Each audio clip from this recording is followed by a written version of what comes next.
ঘরে এনে বলে, তোমার এই অবস্থা কি করে হলো? ও বলে, আমি মানুষদের বাজারে বিজনেস করতাম, ওরা জানতে পেরে আমাকে এই অবস্থা করেছে।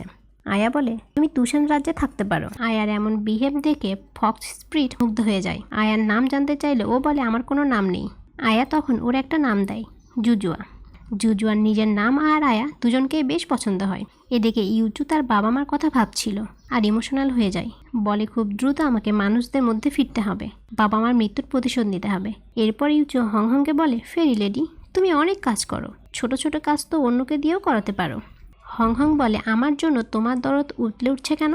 কি চাও? ইউচু বলে, মানুষদের বাজারে ফক্সরা গেলে ধরা পড়বে, জীবন যাবে, বাট আমি গেলে কিছু হবে না। হংহং মনে মনে এটাই চাচ্ছিল। ও রাজি হয়। হংহং ইউচুর সাথে হিউম্যান ক্লেনে যাওয়ার ব্যাপারে কথা বলে। হংহং আয়াকে তুষান দেখার দায়িত্ব দিয়ে দেয়, কারণ সে কিছুদিন তুষানের বাহিরে থাকবে। অন্যদিকে রিংফেংয়ের লোক টাইগার আর ক্লেনকে ধরে নিয়ে যায়। তখন বুঝে ওদের বাঁচিয়ে নিজের সাথে নিয়ে যায়।